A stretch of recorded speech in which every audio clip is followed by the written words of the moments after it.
Hey guys, it's time for hot tip number 6. Get my handy dandy apron on here. So we're going to be doing pickled onions, quick pickled onions and jalapenos. This is a condiment that I like to keep in my fridge. I pretty much put it on everything, put it on every salad, every sandwich, tacos, anything Mexican, empanadas, enchiladas, all that. So yeah, all we've got here is, in terms of tools, is a really sharp serrated blade and a mandolin. If you're going to use a mandolin, I recommend getting a glove because it'll save your thumb.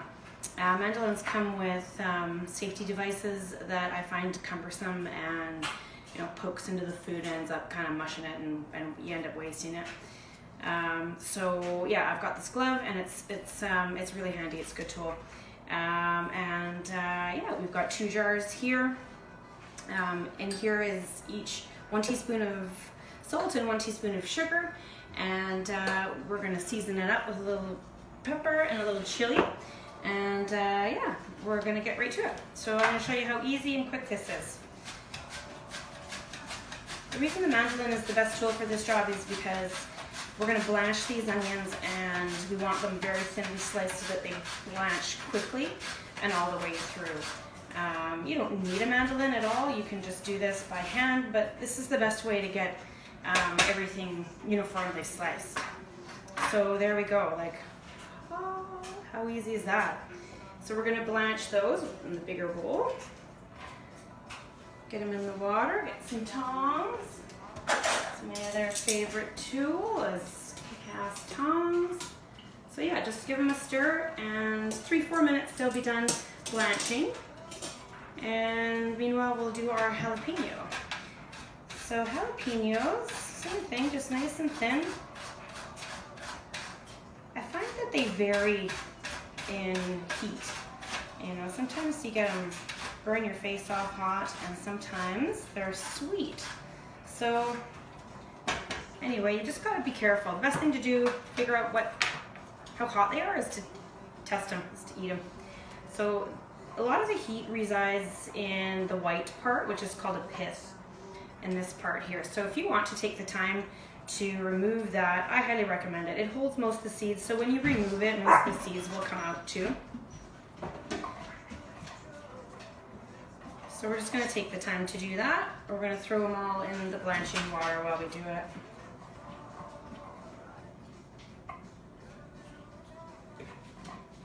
I don't know if anybody's ever had a chemical burn from jalapenos, but I don't recommend it. I think the first time I used like a food processor to chop these up, I put it in a sink full of hot soapy water and I washed it, and I had to soak my hands in cold water for the rest of that night because they were both on fire up to my wrists. But anyway, so yeah, just take the middle out. All these are good to go.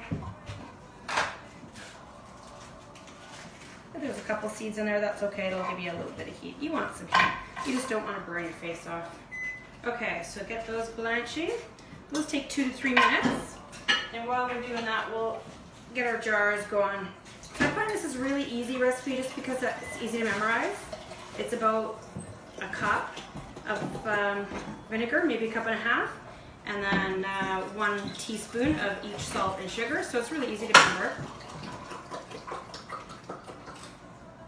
And I find that if it's easy to remember, then I'm going to be more likely to do it. If I have to look up a recipe, then I'm going to be less likely to do it. So just give that a stir to dissolve.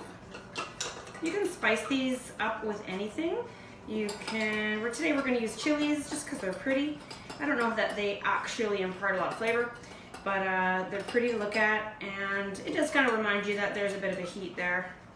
And peppercorns. These you can taste when you flavor your vinegar with these. And a few chilies.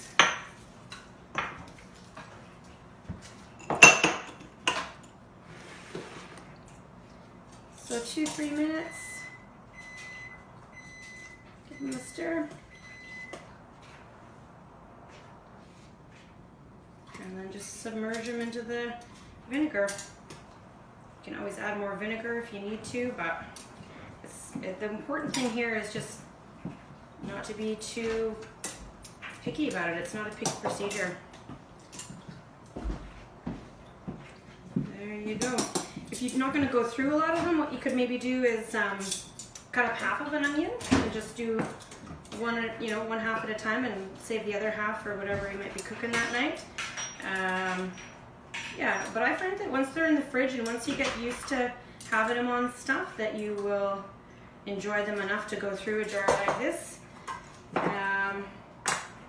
These last for about 2 weeks, so there you go. You could do pickled radish, you could do pickled carrots, you could do cabbage, and again, it's just kind of a nice bright condiment for whatever you might be eating. All right, thanks.